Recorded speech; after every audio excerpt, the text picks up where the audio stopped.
So this year we are proposing to connect the dots, and by that we have built an agenda where we have coming from different aspects of the transition in transport to achieve a net zero transport.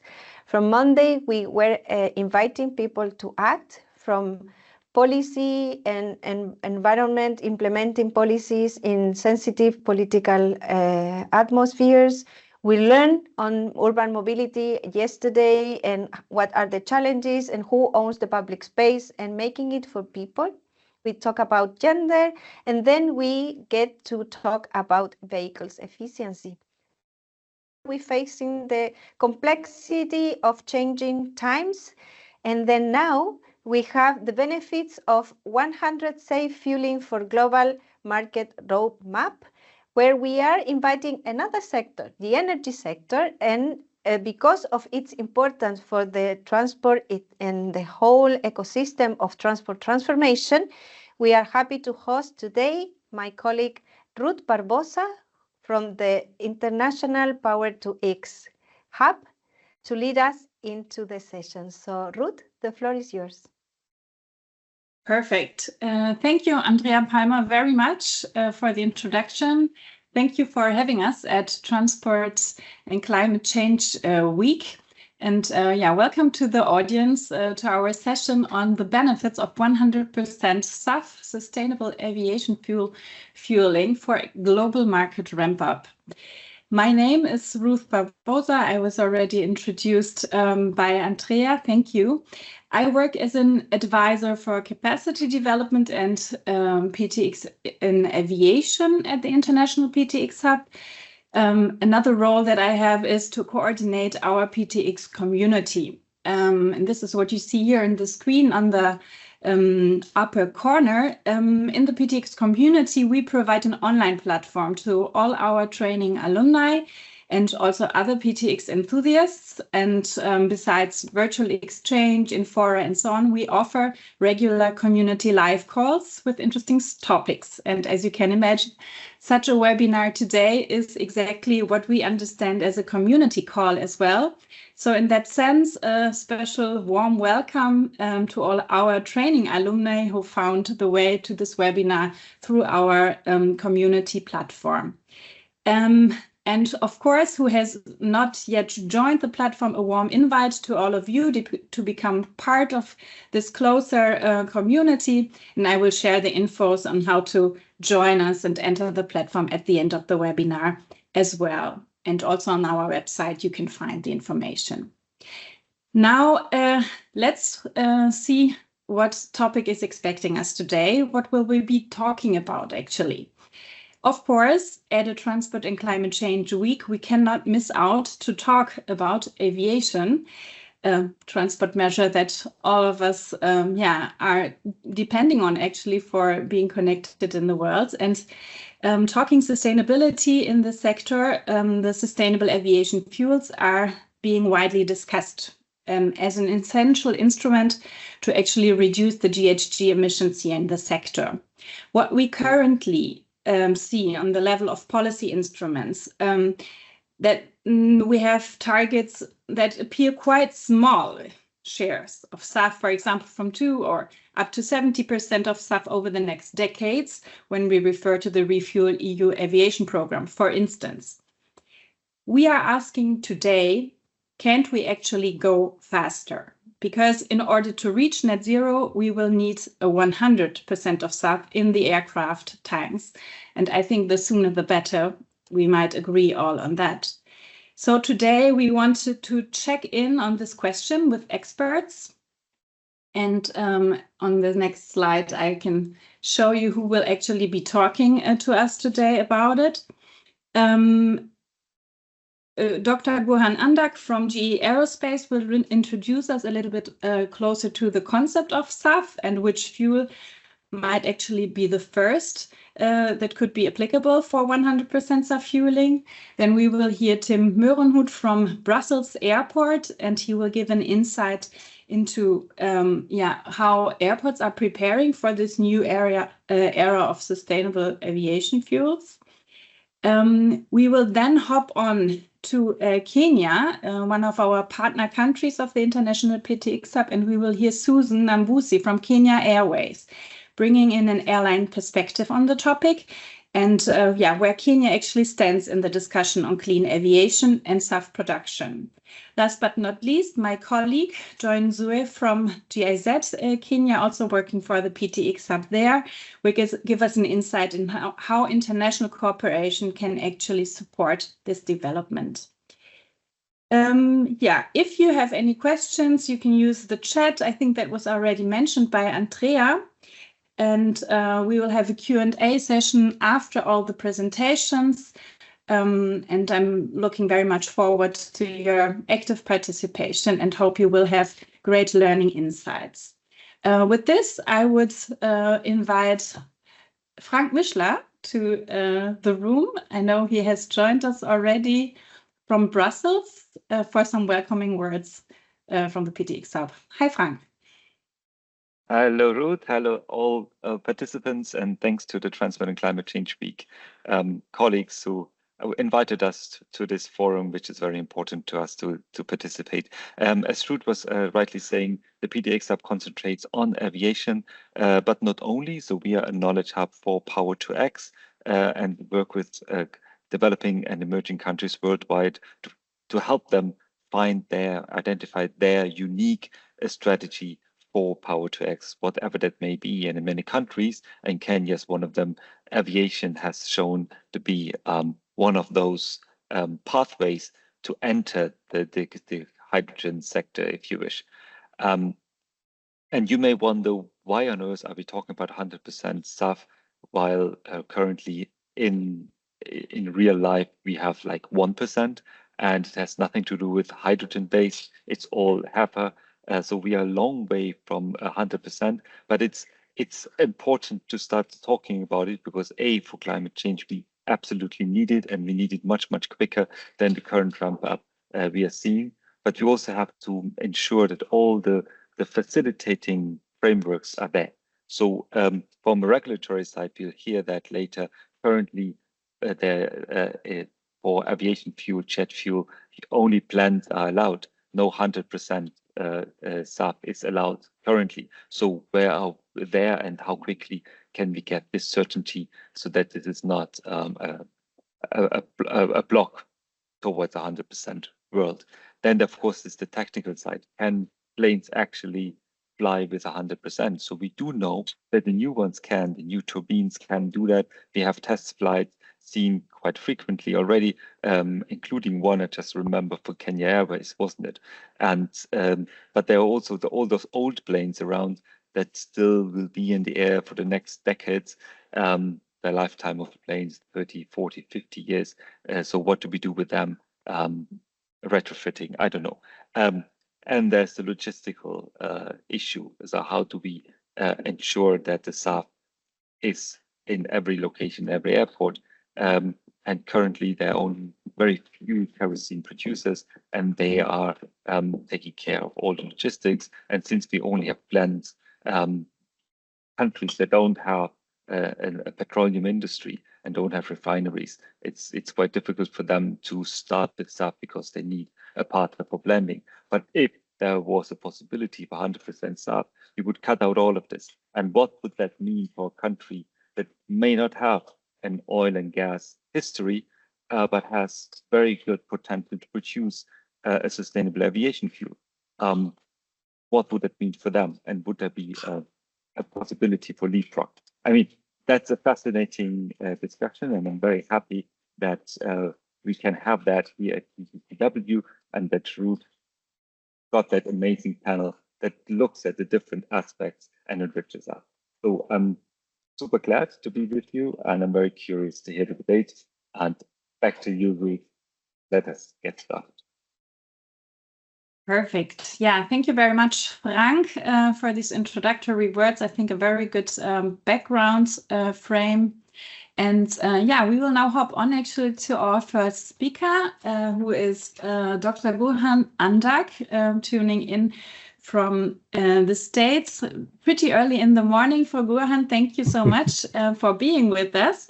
Just introducing you with a very few words. He has about 17 years of experience, I think, at GE Aerospace, focusing on gas turbine combustor aerodynamic design and fuels across various platforms. So we have a super technical expert here with us.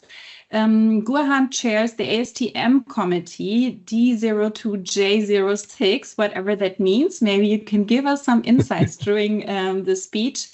Sure. But in this forum, you are talking synthetic aviation turbine fuels and the ASTM 100% drop in standardizations. So I think a very good start to actually get to know what SAF actually is and what is a regulatory background that we need to keep in mind when you're actually talking about the fuel that will end up in the tanks of our aircrafts. With this, I hand over to you, and you may share your screen with your presentation, Gurhan. Thank you so much. Thank you, Ruth. Hi, everyone. I'll start us off the status on the synthetic aviation turbine fuel qualification. And you asked a question about the ASTM J06 committee, which I chair. That is the committee that owns industries on the global synthetic aviation turbine fuel specification, ASTM D7566. And that's also the very committee that oversees the qualifications of SAF pathways, including fully synthetic aviation turbine fuel. So I'll go into those details shortly, but let me start with some notes here. The technical community, especially in the standardization, we use the term synthetic aviation turbine fuel in the United States and semi-synthetic jet fuel, for example, in the UK as well for the finished fuel. And we would use the term synthetic blending component for the synthetically derived components. For the purposes of this presentation, I will sometimes use SAF, sometimes SATF.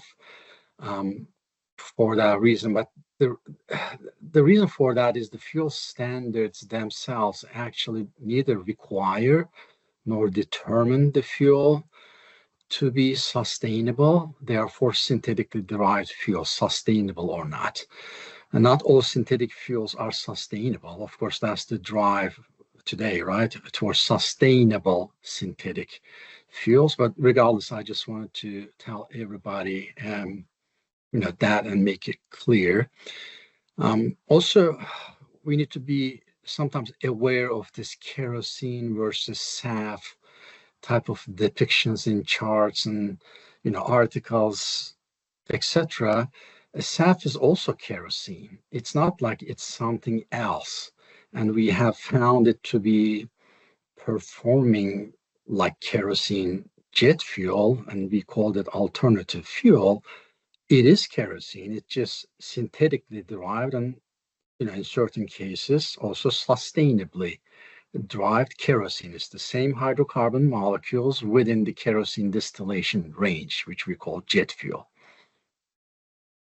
Also, the tech community uses the term, when we use the term synthetic fuel, we refer to all the qualified synthetic aviation turbine fuel pathways, not just to power to liquid or e-fuel, electrofuel, as it is used in Europe. Europe differentiates certain pathways as synthetic fuel versus biojet or renewable jet, and reserve the terminology synthetic only for power to liquid type of, or PTX, if you want to call it that way, approaches. But from a standardization, from a technical field perspective, we use the terminology synthetic fuel for all the pathways.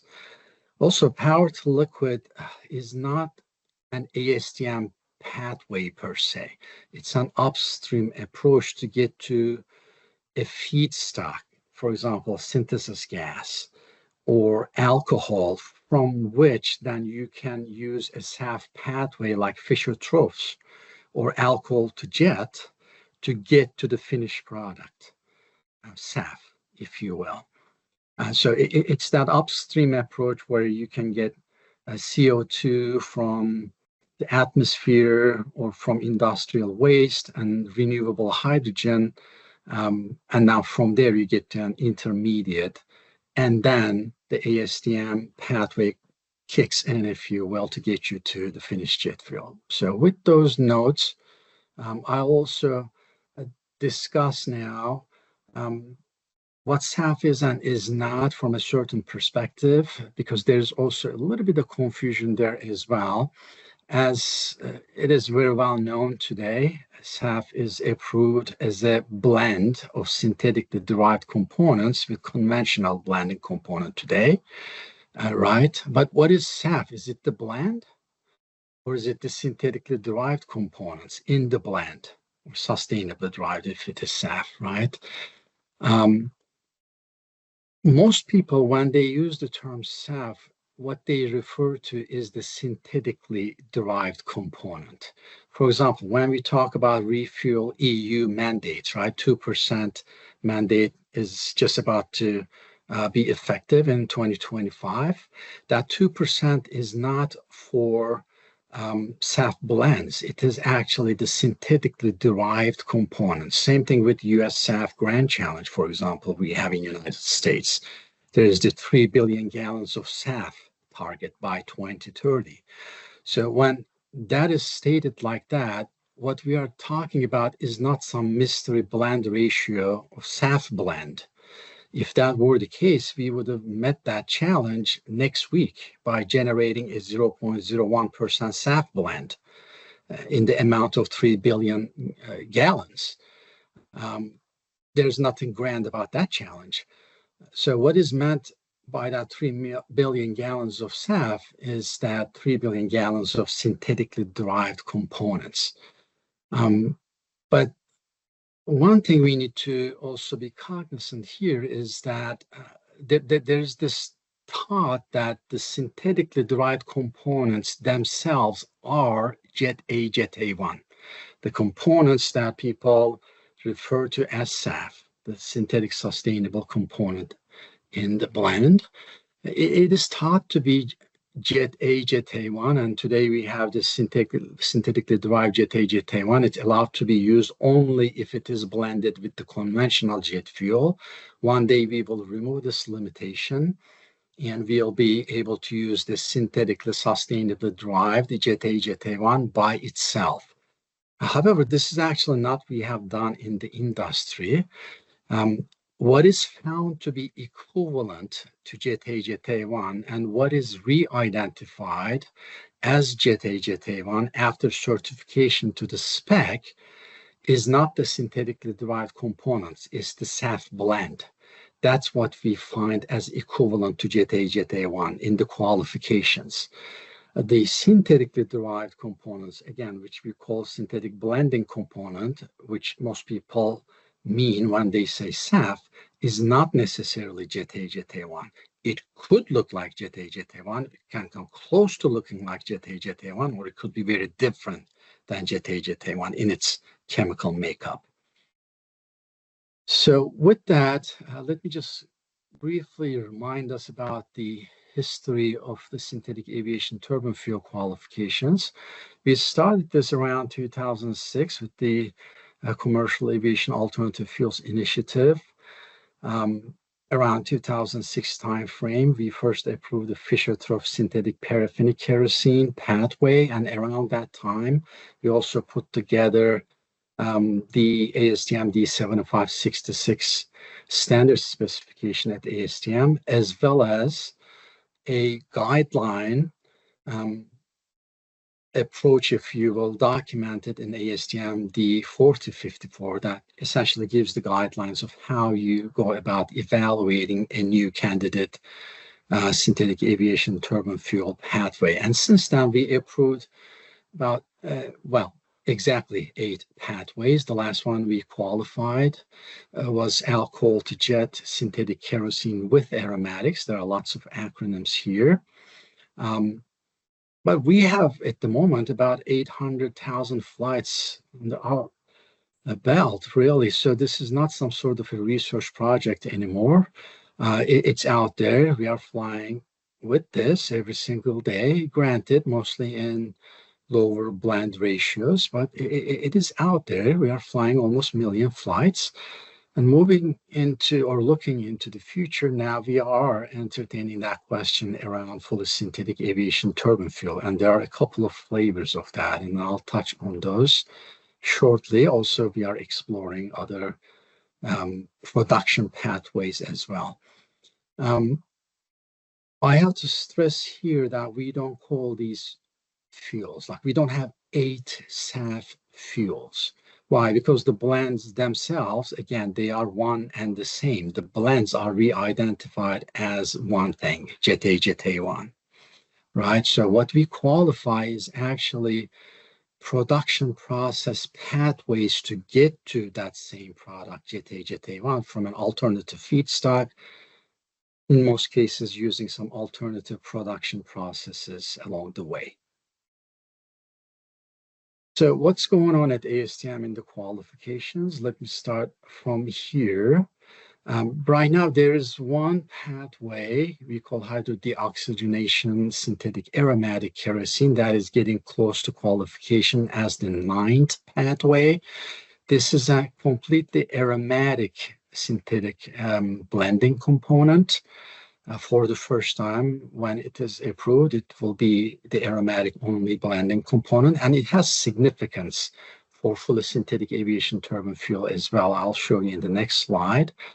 I believe this will go into balloting first semester next year, and I expect its qualification during the course of next year as the 9th pathway in the industry. There's another pathway here called cycloparaffinic kerosene, championed by Shell. This is at the moment on pause, technologic development perspective. Shell is looking for commercial partners to move that pathway forward. But what's coming maybe in an earlier stage is what we call fully formulated version of HEFA. Today's HEFA generates a paraffinic only product, but a fully formulated, meaning paraffins and aromatics included version of it is being pursued by Indian Institute of Petroleum. So this is also getting close to qualification. Very possibly we'll also get this through in 2025 as another pathway. At earlier stages, we have some other pathways. Much talked about is this methanol to jet. We already have alcohol to jet approved in different flavors, paraffinic version, fully formulated version, but they are allowed to start from ethanol up to pentanol methanol range. It doesn't include methanol at this point. So there's that effort right now to introduce methanol. That also will likely go into ballot at ASTM first semester next year. So we might also expect that to potentially be qualified next year. And there are some other pathways as well, and early discussions with some other kind of technologies as well, hydrothermal liquefaction, pyrolysis oil, etc. On the right-hand side, there are 2 task forces. I'll touch on these, trying to drive that fully synthetic aviation turbine fuel qualification and standardization. And although it's not the topic today, there's also the co-processing approach, which is a little bit different than SAF, where you can take some of the sustainable or synthetic crude and co-process with the petroleum crude in an existing regular refinery. We call that co-processing. It's another way of introducing these type of molecules into the system. So that's also an active area. So here's an interesting chart. I've been presenting this for a few years now, found to be fruitful, intended.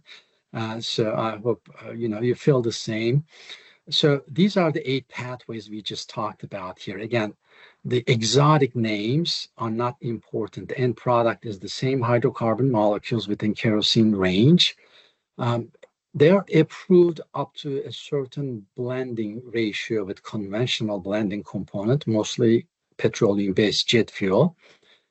and mostly up to 50%, a couple of them up to 10%. There are reasons for those to be 10%. But if we, and I mentioned that the blend itself is re-identified as JTA1. And if we call JTA1 a red apple, right, it's fleet-wide compatible, infrastructure-wide compatible, and then ask the question, what if I use the synthetic blending components without blending with conventional blending components by itself, neat, 100%? Would they look like a red apple? Would they look like JTA1? Then the scenario changes a little bit, as you can see on the right-hand side. Then we see some variation in the makeup, right? We see some of them paraffinic only ones, those that are lacking the aromatic fraction, coming out as something close to JTA1, but not identical. There's some color difference, there's some flavor difference. It still looks like an apple. It still looks like some jet fuel, but it's not JTA1. It's another grade. And then there are those which you cannot use as a standalone jet fuel. They are denoted with the symbol of banana in this chart. There's nothing wrong with them as a synthetic blending component. That's why we qualified them, but they are too distinct and cannot be used as standalone jet fuel. But there are some pathways, as you can see, even without blending with conventional jet fuel, they look like JTA1, a red apple, so to speak. There's another way to get to this. It is by blending two or more synthetic blending components. It's shown on the right-hand side, right? You can blend a paraffinic blending component with an aromatic blending component to get to a fully formulated JTA1 looking product. So we are working on enabling that.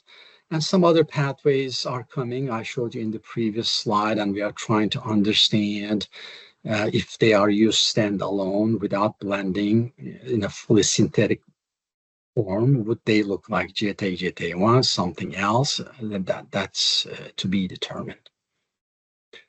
With respect to fully synthetic aviation turbine fuel, there are two approaches we are tackling. We already have a standard called ASTM D7566 for drop-in fuel, right? But it's for blends at the moment.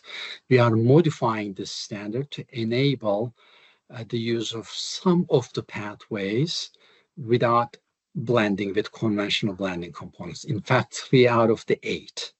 They are fully formulated. They have the paraffins and the aromatics. We are modifying those annexes for those pathways, so you can directly go to a fully synthetic aviation turbine fuel via those annexes. We are also trying to open up a way to blend 2 or more blending components to get to a JTA1 looking product. This requires no certification of equipment because it's JTA1. Every equipment has already been certified to that. No new infrastructure is needed. There's a task force working on this for about 3 years. I do happen to chair that as well. And once this happens, and let's say in 2 years, it will be like qualification of it. You'll be able to produce a product per this ASTM D7566 modified version. You'll be able to use it as JTA1. In parallel, we are tackling the standardization, not qualification, but standardization of paraffinic only synthetic aviation turbine fuel. This again is not JTA1. It's another grade of fuel. And for that reason, it requires a new standard. If it ever becomes a reality, it would need a separate infrastructure than what we have today for that fuel. So the 2 grades do not mix. And this would require certification of engines and aircrafts. So that's just the standardization. I have to remind you about that. And there's a task force tackling this as well. And the OEMs, these are engine and airframe OEMs, us included here at GE Aerospace. We are working through ASTM, through IAEG collaboration, and internally to get ready for fully synthetic aviation turbine fuel. So with that, I think, yes, I'm done, and I thank you for your attention. Thank you, Gurhan. That was a great presentation. Very fruitful, I would say, in the best sense of the word, and very explanatory. Thank you very much. If you have questions now to the audience, please put them in the chat and we will try to get back to them later on.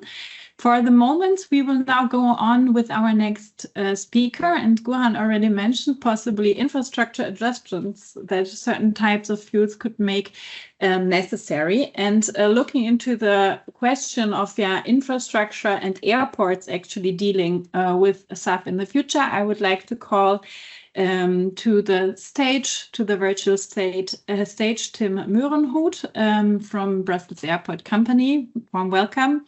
Tim has over 15 years of experience in environmental and sustainability roles within consulting companies. And he has also worked, I think, in real estate with environmental and sustainability issues as a manager. And since beginning of this year, you are with Brussels Airport, and here you focus on the European Stargate project and the Sustainable Aviation Fuel Circular Economy project. So pretty much, what possibly the areas that are discussing the deployment of SAF in the airport. So I'm very happy to have you here with us, and I'm very curious what you're going to tell us. Thank you, Ruth. Thank you, Ruth, and good morning, everybody. First of all, thank you for the invitation and give me the opportunity to talk to you about the fuel infrastructure at airports. Like Ruth said, my name is Tim Moerenhout. I'm a sustainability manager at Brussels Airport. And I first would like to take you with me or introduce to you Brussels Airport itself. Brussels Airport is a top player in the European airport industry. It's a very important airport in Europe. In 2023, we welcomed more than 22 million passengers. So it's almost at the same level as pre-COVID. On the other hand, the airport also has a very important cargo activity. Around 700,000 tons of cargo are transported through our airport. And Brussels Airport connects Belgium with more than 220 destinations in 86 countries, and they are offered by 72 airlines. And as well, Brussels Airport is the second largest employer of Belgium. It gives home to around 85,000 jobs, direct or indirect jobs, in 335 companies. So, saying this, I would like to give you some overview of how big the airport is in Brussels, or what the size is. And next, maybe we jump immediately to how the fuel infrastructure at Brussels Airport is organized nowadays. Actually, we have an open access principle. It's a very must-have for us to be respected all times. The fuel itself is delivered or is supplied by the NATO pipeline system. It works on a mass balance system. So it enters the airport premises by the pipeline, and then it goes into the fuel farm of the airport. We have around 8 storage tanks for that. And from the fuel farm, it goes into the hydrant system to the airplanes, or we can also truck it to the airplanes, because we have some standalones where we need to truck it in and they are not connected to the hydrant system at this moment. The infrastructure, the whole infrastructure on the airport, not the supply outside the airport, but on the airport premises, is owned by Brussels Airport Company itself. And a third party, we have an MNO agreement with a third party to do the daily operation, to do the distribution of the fuel to the airplanes itself. But actually every party, let's say every fuel major or minor, let's say it like that, can supply fuel to our airport as long as they are eligible with the requirements, of course. And And that just a little bit to show how complex such a fuel infrastructure is as well. On the next slide, I would also like to compare it with some other airports in Europe. The other airports here mentioned, Athena, Budapest, and Toulouse. They're also part of our Stargate project, and they're partners of Brussels Airport. So this table I produced is more like to give you an overview that not every airport is the same. In every airport, your fuel infrastructure will be different. The partners or the stakeholders that are included will be different, and that makes it very complex to maybe adapt a system or to take one solution that that fits all, let's say. Like you see in Budapest, for example, it is fed by one pipeline or by a railway, a pipeline from one refinery. Also, the ownership is totally different than, for example, in Brussels or in Athens and Toulouse. Also, the on-airport ownership in Brussels, it's owned by the airport itself.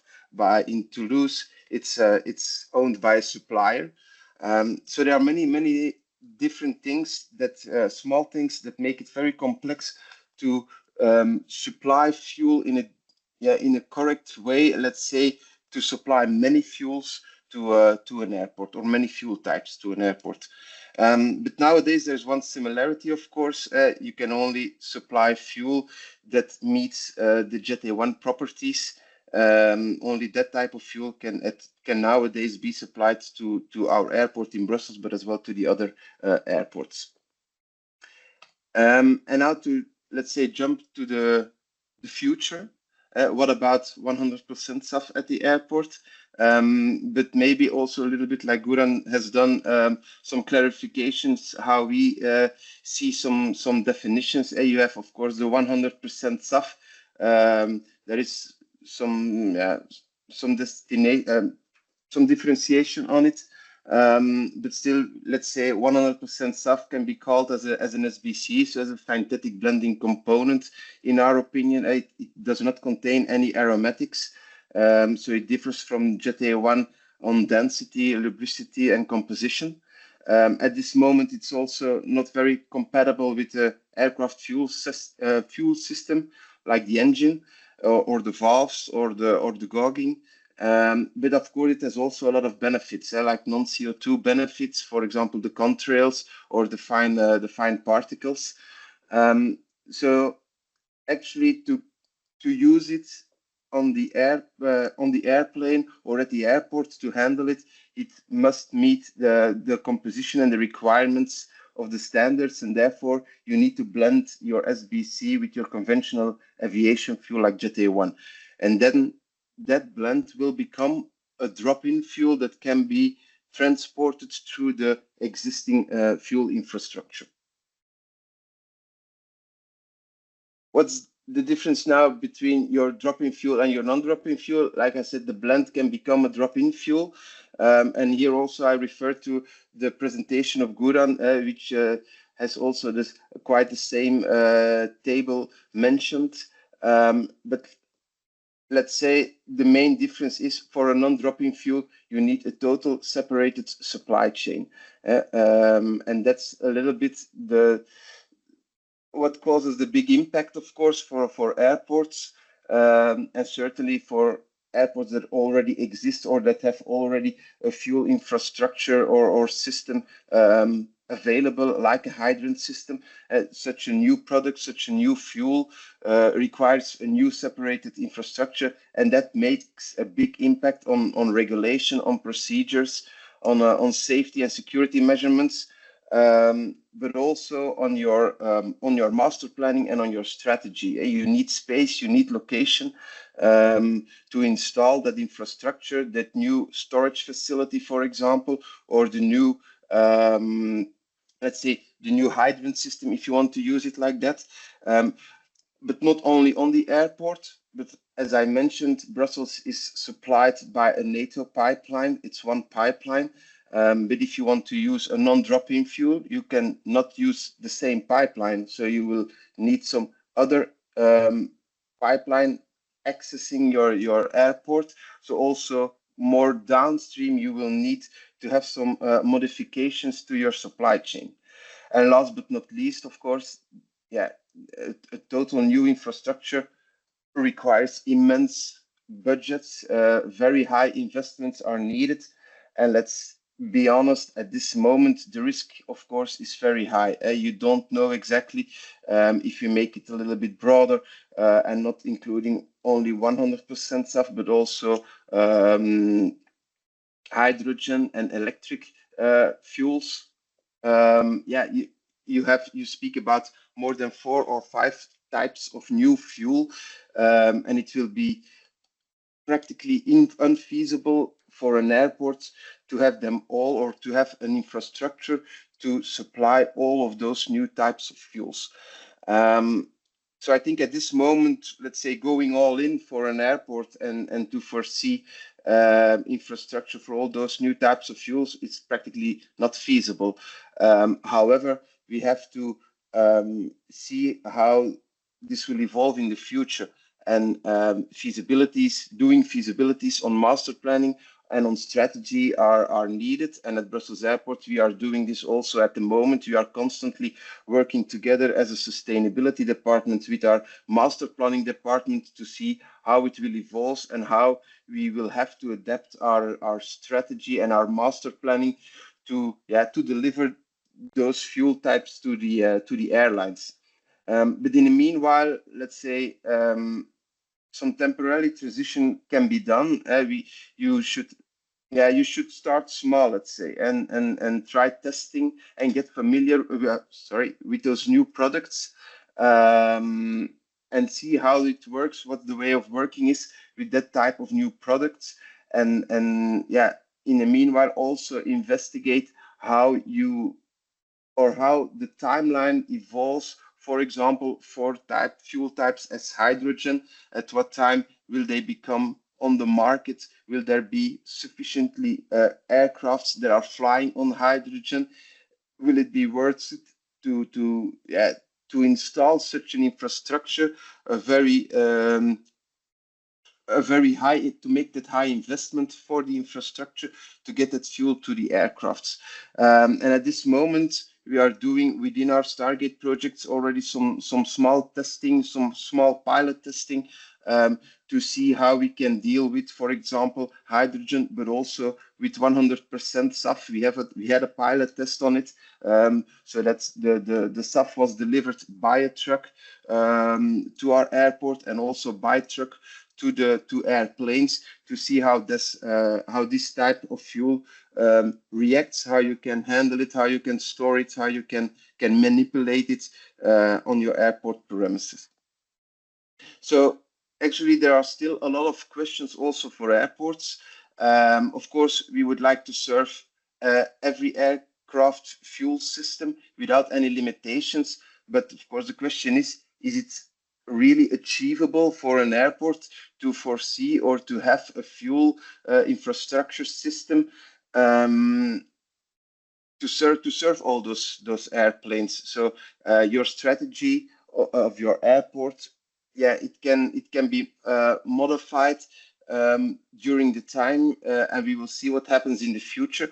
But you have to do your feasibility studies, you have to do your testing on it. Also for the master planning, of course, it plays a crucial role. You need space, you need a location to have those separated airport infrastructure.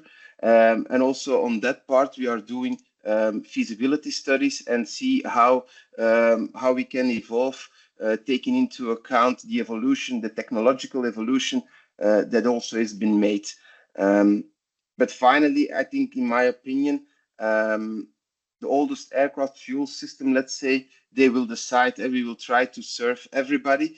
But if we think about it, maybe we can also say, as an airport within our strategy, okay, let's be honest, and from 2035 or 2040, let's say something, you cannot have any conventional aviation fuel at this airport. Maybe that's also a solution that can pop up in the future, while we are doing the exercise of modification of our strategy and our master planning. So taking into account the technological evolution, a lot of questions are still present for airports, but we are working on it. We are trying to do testing. We are trying to get involved within it, but still it's a little bit of a black box, and let's hope the future turns out very good and see how it evolves, and that we can go to decarbonize our aviation sector even further than today. Thank you very much. Thank you very much, Tim. Also very insightful presentation, and I think brings about very well the challenge that airports are, and also seeing the comparison of European airports, I think is pretty interesting. We will now jump out of Europe and into the African continent. We will now move on to Kenya. Kenya is one of the main partner countries of GIZ and International PTX Hub, and we have collaborated with stakeholders there on visions for a sustainable aviation sector in Kenya and solutions. And I'm very happy that we have two speakers here to bring us a little bit more details about this context, and maybe also we will be able to compare a little bit where the different challenges are, looking at the European context and now moving on to the African continent, and what also the connections and common points are. As a first speaker, and also this is very relevant, we are bringing in an airline perspective from Kenya Airways, and super important player, obviously, in the aviation sector. So the airlines will need to buy and fuel the SAF that is being provided. And we would like to know from Susan how this is about to happen. Susan Nambusi is a sustainability specialist for energy and environment at Kenya Airways, as said. And with over 13 years that she has in the aviation industry, she has really a lot of experience and has filled roles like jet fuel data analyst and flight operations officer. So both these aspects covered. And she has also participated in the CORSIA verification processes for Kenya. I think we haven't mentioned CORSIA quite yet, no? The carbon offsetting system that ICAO has already implemented, where the definitions of SAF and what could be claimed are far easier to reach than the 100% SAF than we actually are talking about. But still here, challenges are there. And maybe Susan can also talk a little bit about this, or has background in this CORSIA offsetting scheme. Very interesting. Today, she holds leadership positions in Kenya Airways and is vice chair of the AFRA Fuel Committee and chair of the AFRA Sustainable Aviation Fuel Task Force, and is an accredited jet fuel inspector and the CORSIA verifier as well in a professional role. Susan, I'm very, very happy to have you here with us, and I hand over to you. Thank you. Thank you, Ruth, for having me.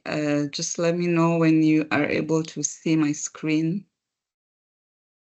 We see your screen. Perfect. Now you're good to go. Good. All right. As introduced, my name is Susan Nambusi. As of this week, these titles keep changing. I'm the Acting Senior Manager, Innovation and Sustainability at Kenya Airways, and just happy to present what we are doing in matters SAF and how do we see this path to 100% SAF deployment. When I had this topic, I was like, wow, how do we get here? But here we are. So I'll start by just introducing the Kenya Airways sustainability strategy. So we are very big on matters sustainability, and this our purpose is to improve livelihoods in Africa by reducing inequalities and regenerating the environment, of course. Of course, our scope goes through the normal ESG aspects that are economic, environmental, social, and governance.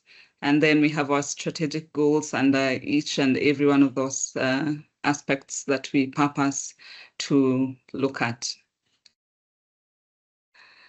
So I'll start with where did our journey with sustainable aviation fuel start? Of course, in 2016, ICAO came up with a basket of measures, and this basket of measures are just areas that the industry can look at in matters reduction of CO2 emissions, and these operational improvements, technology advancement, carbon offsetting, and that's where CORSIA comes in, and the last one on sustainable aviation fuels.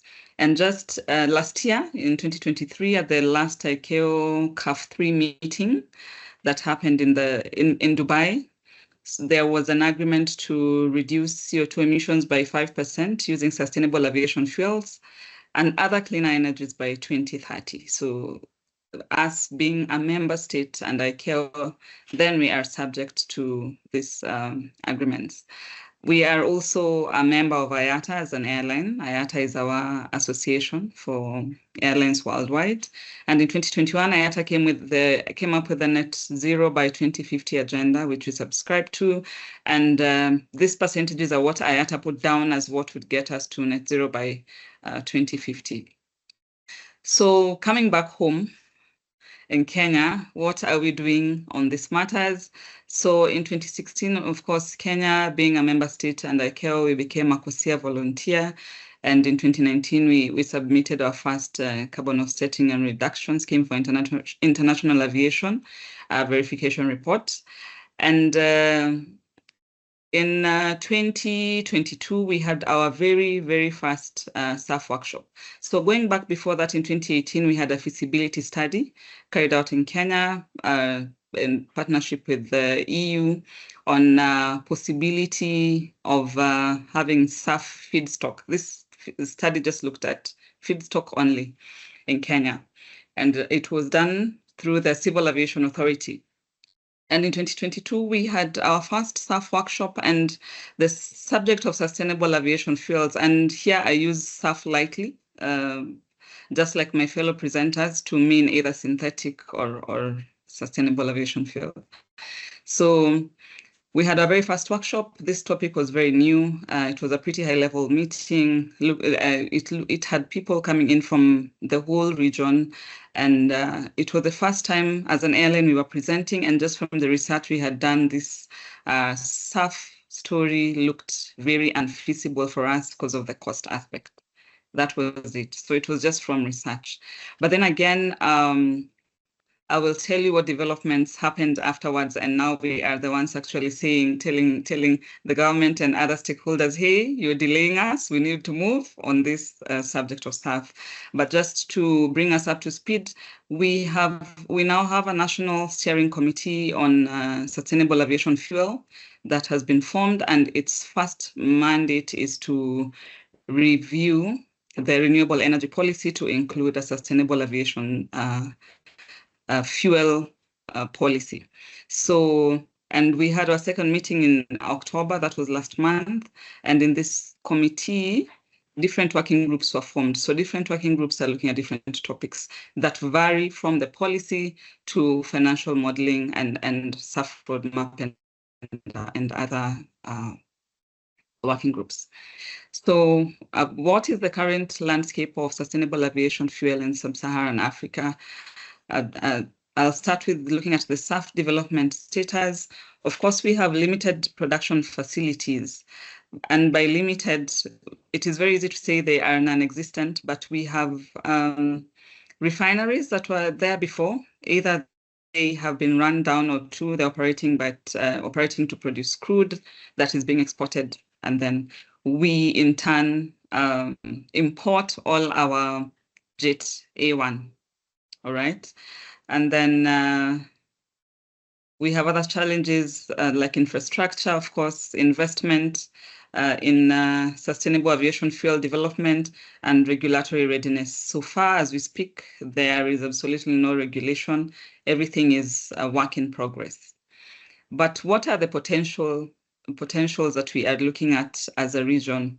We have a lot of resources for biomass. If you look at all the feasibility study that has been done in Kenya and Rwanda, one that is going on in Burkina Faso, in Ethiopia, the one completed in South Africa, we have a lot of biomass, a lot of feedstock that would be good for production of sustainable aviation fuels. In fact, all the feedstock that we produce is being exported at the moment. And like I said, in turn, we have to buy back the fuel if we are to use sustainable aviation fuel. On the other side, we have a lot of renewable energy. If you look at the green hydrogen side and green hydrogen production, we have a lot of renewable energy that can be used, leveraged to produce SAF. Then we also have key players and initiatives that are starting to explore sustainable aviation fuel production in Africa. And just an example to give is GIZ and the PTX hub. And I'm also a beneficiary of the same because I did my training at PTX last year. They have done a lot of capacity building. They have done a lot of needs assessment that go then hand in hand to address where is the gap and what needs to be done to address that. And in partnership with other organizations, then other organizations come to address other things when it comes to needs assessment. And then we also have the EU coming in with ACT-SAF, and ACT-SAF is just a program that looks at different regions and looks at their needs and where they can help. Is it in terms of capacity, in terms of writing policy and things like that. So now I'll talk about Kenya Airways and our role as a fast mover. Like I said, in 2022, we had our first sustainable aviation fuel conversations, and our thought was this was a very expensive affair and it would not be feasible for us. But then again, in 2023, we said, hey, we have an opportunity to have a trial using this sustainable aviation fuel and actually tell the story from a point of knowledge rather than just research. So during the SkyTeam Flight Challenge, now known as the Aviation Challenge, we had our first flight that was powered by SAF. It was the first long-haul commercial flight in the region to be powered by SAF, and we operated Nairobi to Amsterdam. And from this flight, we had a lot of lessons in how our the whole supply chain is fragmented, a lot of lessons in the cost. We had to do a number of trips to have this fuel, to get this fuel into our aircraft. We had to look for a blending facility. In fact, we did not know that we had capability locally to blend this fuel, but from this flight, we found a very small player in the market who has the capability of blending the fuel. Yeah, and we had also to create a lot of awareness because our feedstock was used cooking oil at that time, and telling anyone that you're using used cooking oil as a feedstock to fuel an aircraft didn't look funny. So we had to create a lot of awareness on that, and from that, one, we said it's very possible to use SAF, but two, we had to de-risk this whole supply chain. So in 2024, we decided to look for partnership, and we decided to partner with a local potential SAF producer who has, as of this moment, done their proof of concept already. The fuel has been tested by a third party, and yes, it is compatible to sustainable aviation fuel. And looking at this year as well, we were able to just create impetus for this policy to come out, because what are we looking at? We have our targets, internal targets for use of SAF, but we're also very big on local production. So we really want to support local production. Doesn't matter the pathway. All we want to see at the end of the day is just sustainable aviation fuel. And of course, 2025 and beyond, we already have our targets that are being approved internally for SAF uplift, and we're looking at Nairobi first as our hub because more than 50% of our flights take off here to start our use of sustainable aviation fuels. And of course, looking at innovation and partnering with research and development institutions as well.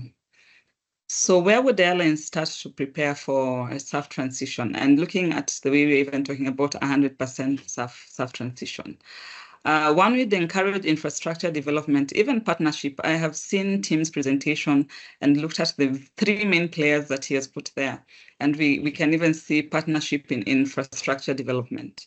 So encourage infrastructure development because something has to change. Whether you're looking at 100% SAF deployment where the whole infrastructure needs to change, or whether you are just looking at a drop in fuel.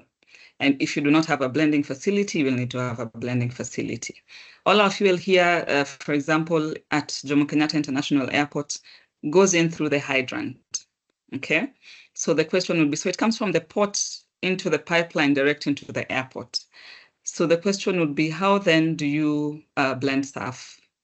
I mean, use blended SAF in this case. Where would your blending facility be? All right. And then fleet adaptation. If you're looking at 100% SAF, then how does your fleet look like? Are we ready with 100%, for example, SAF engines? I mean, SAF capability, 100% SAF capable engines, for example. And then training and awareness. Of course, with operational adjustments. So training of your crew, technical staff, all this has to be ready. And then looking at the regulatory and policy advocacy side, we need to work with government, of course, to establish supportive policies such that at the end of the day, it's a win-win for everyone. There is the producer, there is the aircraft manufacturer, there is the airline as the off-taker as well. But at the end of the day, we need to have win-win policies for each and everyone. There's the investor also we are looking at. Number 2, encourage local aviation authorities to expedite SAF approvals for commercial use. So this cannot happen without the backing of civil aviation authorities because we report to them and safety is their key mandate. So how are they looking at this SAF uptake in terms of safety? And then the third one, of course, exploring subsidies, grants, and tax incentives. As we have said, we operate in an environment where our profits are pretty marginal. So how do we look at reducing that? And that is by de-risking, by either giving grants, subsidies, and things like that. And the biggest one is collaboration.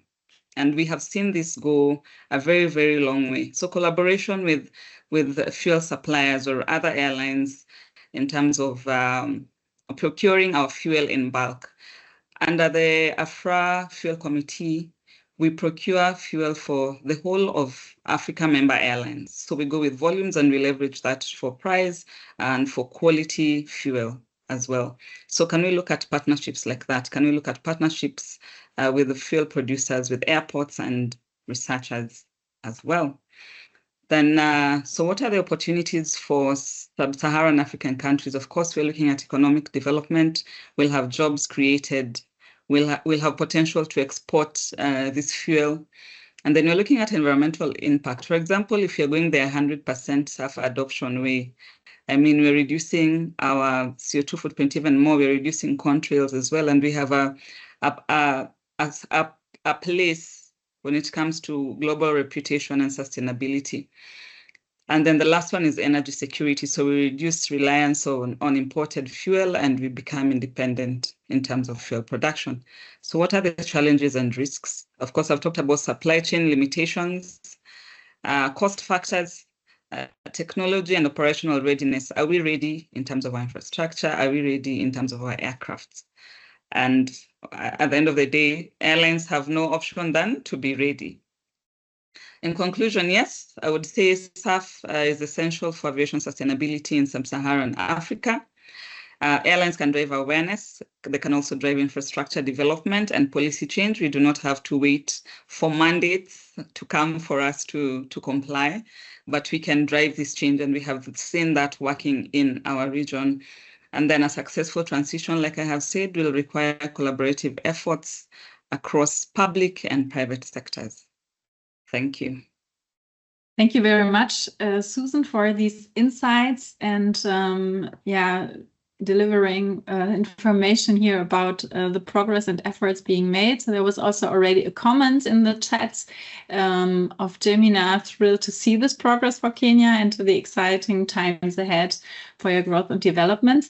If there are questions to Susan, don't hesitate to put them in the chat as well, and we will come back to it after our last presentation. So with this, we will now move on and still give the word to Joy Nzue, my dear colleague. Just presenting her pretty shortly, she works as a technical advisor, just as I do in Germany in the GIZ Kenya office in different projects in the field of energy, transport, and climate change. She is an electrical and electronics engineer from the University of Nairobi. And lately, she has been particularly closely accompanying GIZ's activities that were also mentioned already by Susan, together with the Kenyan Civil Aviation Authority, the KCAA, who is the entity bringing forward a process towards SAF in Kenya, establishing a national committee on the acceleration of development and deployment of SAF. This is the nice, complicated name. We know there's a lot of work and a lot of activities behind that, and you will give us a short insight into this and how we as a cooperation agency are also able to act and cooperate here and taking the levers. So welcome, Joy. The floor is yours. Thank you. Thank you so much, Ruth. I hope you can hear me. You can just give me a thumbs up. Perfect. Thank you. So presenting as the last speaker has its advantages and disadvantages. For example, my colleagues who have gone ahead of me have already discussed so many things. So I'm just glad that this was not a paid event, because maybe I wouldn't get the full salary, but here we go. So as Susan has explained, Kenya has become a global lead in some of the things. For example, in our running, we are very unique. We always get the gold, for example. We have also been able to have M-Pesa, for example, and this car at the far left is also how our cars look. So as Kenya, as a country, Sorry to interrupt, Joy. We cannot see your screen yet. Not yet? Okay, sorry. Just I think you're already referring to your slide, but yes, we haven't seen it. Okay, yet. Sorry, just a minute. Now. Exactly, presentation mode, and then you're good to go. Perfect. Wouldn't miss out on that nice picture. Okay. Okay, perfect. Basically, what I was saying is that Kenya can be able to leapfrog also in the SAF area, because we have been able to do so many things that are unique to the country. For example, we have M-Pesa, which is our mobile payment system. We have runners, for example, who are also leading in the running of Kenya being #1. And we also have unique features like geothermal. We have unique features like how we also design our vehicles. So I just wanted to start with a little icebreaker on that. And then I'll go specifically to what we do as GIZ. So we work as a cluster in GIZ, and we have different green hydrogen projects, starting from bilateral projects to global projects, covering different thematic areas. We cover capacity development, both human and institutional. We also do stakeholder dialogue, some which have already been spoken about by Susan. And we also create an enabling environment in the green hydrogen sector, while also doing finance mobilization. And then I'll take you through the Kenya green hydrogen journey. So Kenya, with the green hydrogen journey started in 2020 with the establishment of the Green Hydrogen Working Group by Ministry of Energy, which was co-chaired by development partners. This actually happened during COVID, so you can see how motivated we are as a country to just get things going. And then GIZ supported the development of the baseline study. This study also was able to highlight the various potential use cases and business cases, which SAF was identified as one. Of course, the low-hanging fruit for Kenya is fertilizer, but also transport was considered, including sustainable maritime fuel and sustainable aviation fuel. And then in 2023, through the EU support, we were able to launch the Kenya's Green Hydrogen Strategy and Roadmap. Later, shortly after that, we also developed EPRA, that is our regulator, Energy and Petroleum Regulatory Authority, developed green hydrogen and its green hydrogen guidelines and its derivatives, and this was launched this year. So the green hydrogen strategy and roadmap has three implementation phases. The first one will prioritize the no regret options to kickstart a green hydrogen strategy. And the focus area for the government right now, of course, is the fertilizer, which is a low hanging fruit. That is the domestic fertilizer production. However, during this phase, there are policies that are being formed and regulations and also guidelines, for example, the guidelines that I just mentioned, which would be good as an enabling environment for the development of sustainable aviation fuel. And then in 2020, from 2028 moving forward, they will also be looking at opportunities for the development of SAF and also sustainable maritime fuels in the country. So that focus will be on the first area. And then this is just the stakeholder landscape for the green hydrogen sector. As you can see, we have KCA mentioned there, and also we have the Kenya Airways and other airlines included as well. I will not speak on this slide because Frank Misha, our director, also spoke a little bit about the PTX hub. So coming specifically to what we do as a PTX hub, we offer political and regulatory framework support. We also develop business cases where we are now developing the aviation business case. We are trying to help the sector just come up with a business case, including feasibility studies, and just to see how we can launch a tender, for example, in Kenya. We are also heavily involved in capacity development and stakeholder engagement.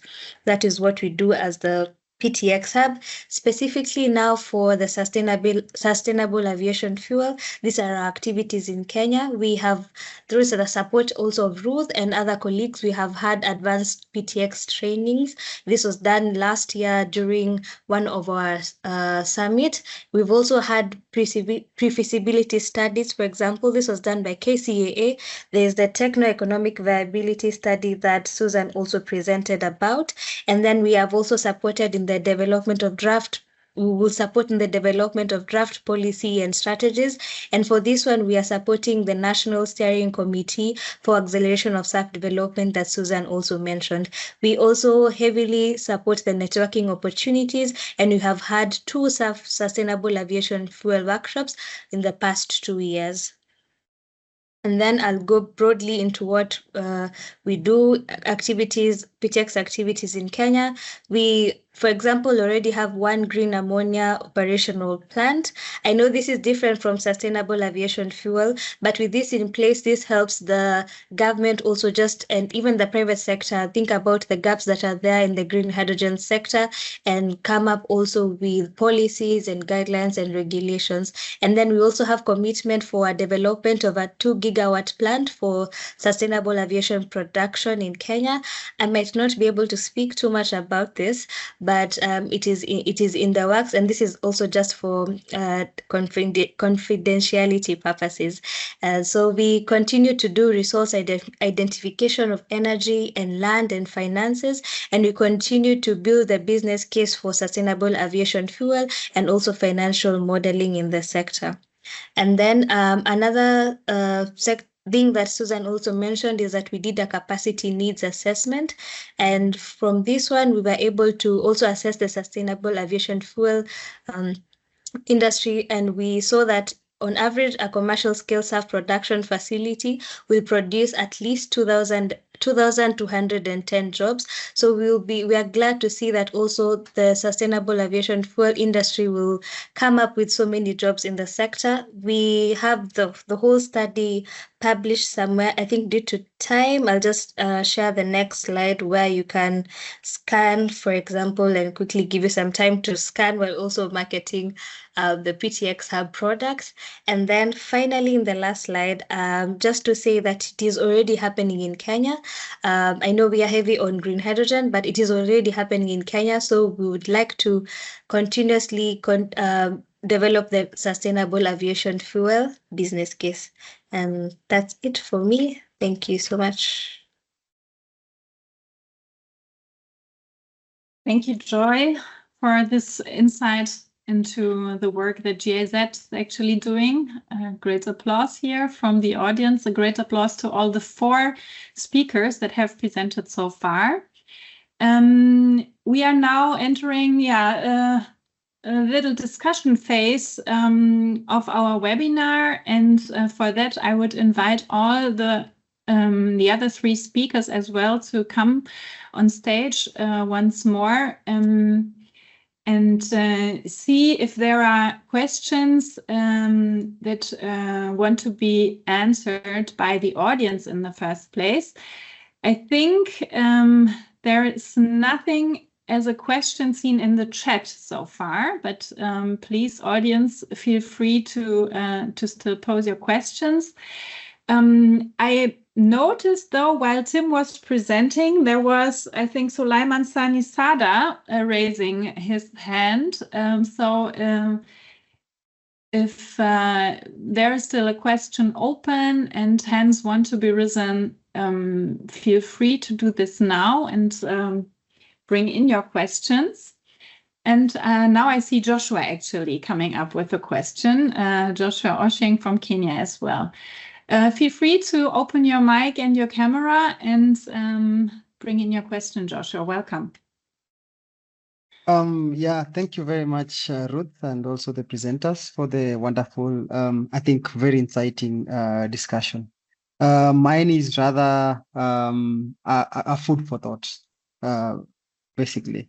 So what do we learn from each other? So we have learned the case of Kenya. We have seen how we have been projecting. We have seen our business as usual. And we have also seen how the European context is. So what do we learn from each other, and how can we actually leapfrog this SAF discussion twofold? So both in the global north and also in the global south. What can we learn from each other is pretty a generic question. Who would like to take on that and has a thought? Gurhan, you opened your mic.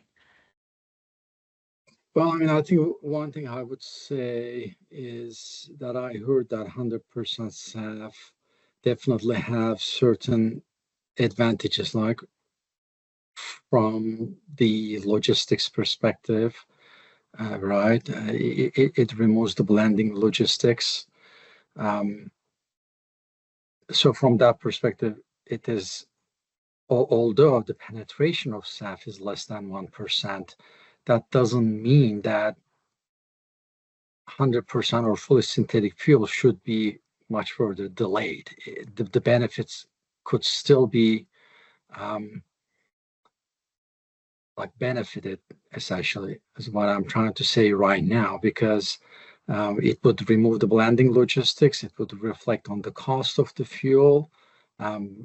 It would make it easier for the airports and other supply chain elements to adopt SAF. So from that perspective, and also airlines too. I mean, if an airline, particular airline, if they want to reduce their own carbon footprint, right, despite the fact that the penetration is less than 1%, that airline can adopt as much SAF as possible in their operation. So if they can go beyond 50% limit that we have for most pathways, that will help those airlines with ambitions to, go further in their journey of sustainability. So I guess what I'm trying to say is, what I'm hearing is that fully synthetic fuel, it's not something necessarily to be delayed or some, seen as some like a far away goal. We should work towards that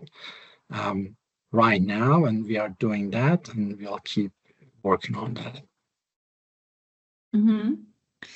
Thank you for taking on that, Gurhan, with the statements. Are there any further questions right now? I think Tim has another take on it. Please. I just want to add something on Gurhan's comment. I think also we need to emphasize that that partnerships and collaboration will be key to get to the right solution. A lot of people have a lot of knowledge. We have to share that knowledge. We have to participate together And I think only by doing that, we will achieve our common goal, let's say, which is the decarbonization of the aviation sector. So partnerships will be crucial in achieving as fast as we can our goal. Perfect, yeah, for sure. And good point to see us connecting here as well and take on the context that we're doing in these kind of events, actually, to go further steps together.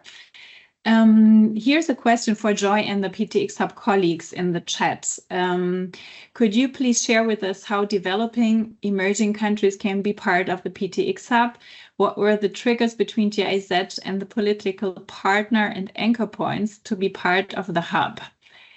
Would you like to comment on that, Joy?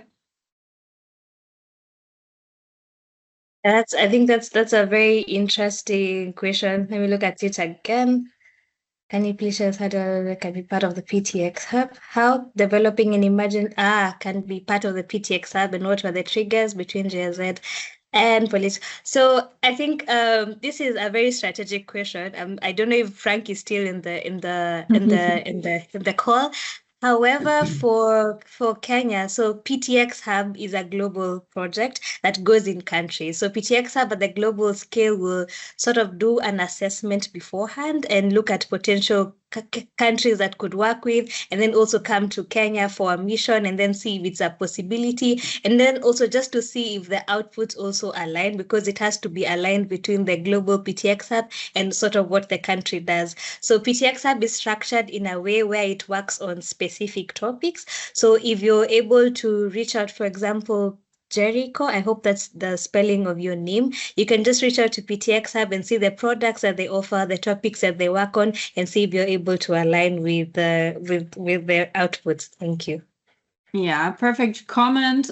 So on a strategic level, we are always looking for interested countries, of course, that see a potential in PTX, PTL, transforming the aviation sectors, and are very willing to support within the frames of the international cooperation rules, let's say.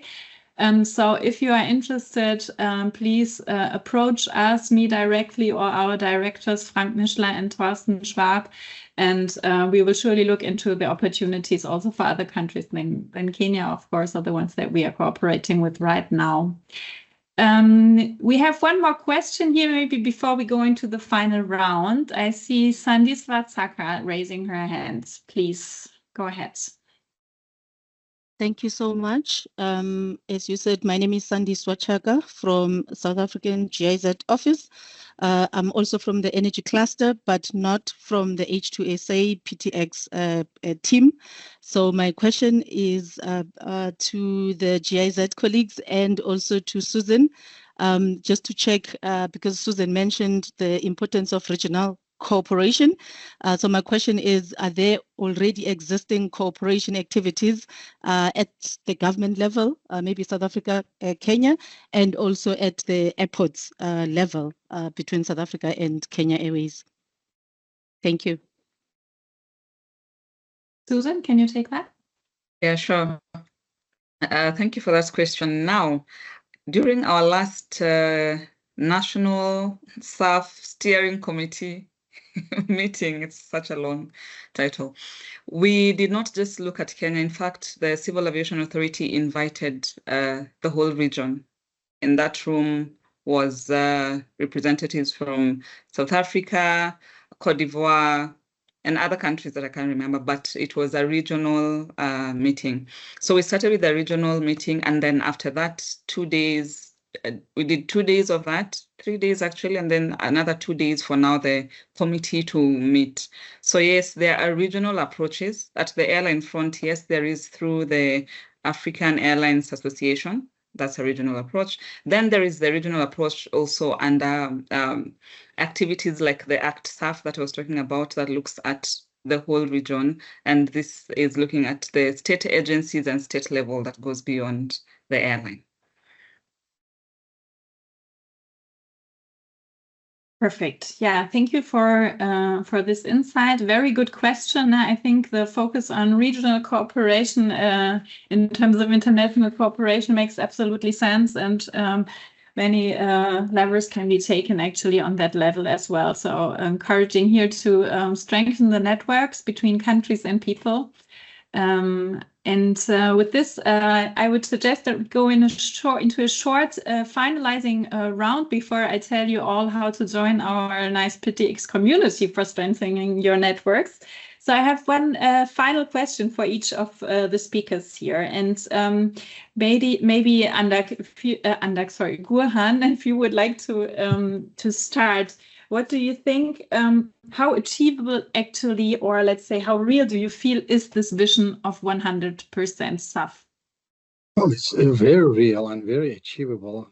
I mean, today, again, I talked about those two different flavors, one drop-in and then one paraffinic only, which is not jet fuel. I mean, Jet A, Jet A1, it could be jet fuel, but it comes with challenges. Today, there's some notion, I guess, developed about this being too difficult because the only available SAF is in the nature of the paraffinic version. So if you try to use it unblended, it has challenges. It needs new standard, certification, infrastructure, etc. But as I mentioned, new pathways are coming. There are already 3 out of 8 that's fully formulated, a drop-in, even at 100%. Another one is coming next year. We are approving an aromatic only synthetic blending component. Now you can blend it with other paraffinic components. So more ways are opening up to get us to fully synthetic aviation turbine fuel. We are about to complete the standardization of it as well. That will enable it to be certified as jet fuel. So I'm hopeful. And enthusiastic. That sounds great. Tim, what would be your most important point or take that you would like to make at the end of the session? I think from our airport point of view, it will be difficult to foresee every new fuel or an infrastructure for every new fuel due to his requested investments and the high costs. But nonetheless, I think we have to keep on doing our research, keep on doing our testing, and try to forecast, let's say, how the usage of those new fuels will be going in the future, and make our strategy and our planning as an airport, take that as a start point, let's say, for our strategy and our master planning, because it will be key to mitigate all the risks, I suppose. Thank you very much for that statement. Joy, what about you? What would be your most important point and take to make on the topic?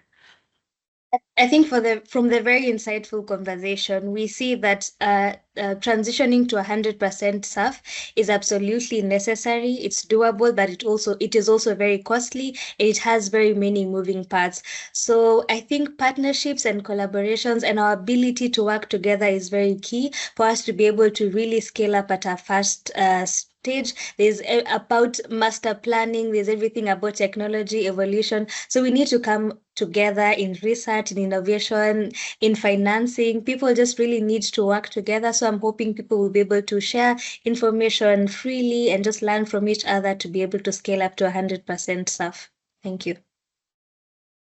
Perfect. And Susan, what would be your opinion on saying, let's say, how achievable or how real do you feel is this vision that we started on? You were mentioning in the beginning you were hesitant, but where does your heart beat? 100% SAF, we still have a journey to make, I would say. And I would go with Tim here. He's from the airport, I'm the airline.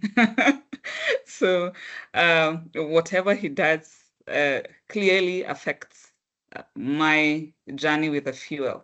All right. I was privileged to do my it's called inspector's certification, fuel inspector's license, and in Brussels airport, and our infrastructure is more or less the same. So the financing bit is very key. A lot has already been put in place in terms of financing at the moment with the targets that we have. So if we take care of that bit, the financing bit, because a lot of finance has to go in it, then we would be ready to say, yes, we can do this.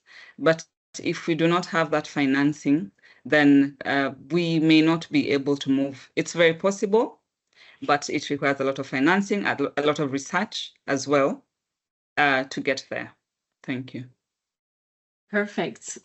Thank you so much for this final statement. And I know I was about to hand over again to Andrea, but please let me take this word of Susan, because it perfectly connects actually to what I would like to suggest to you. You're talking about finance being the pretty much biggest challenge, and we have identified the same.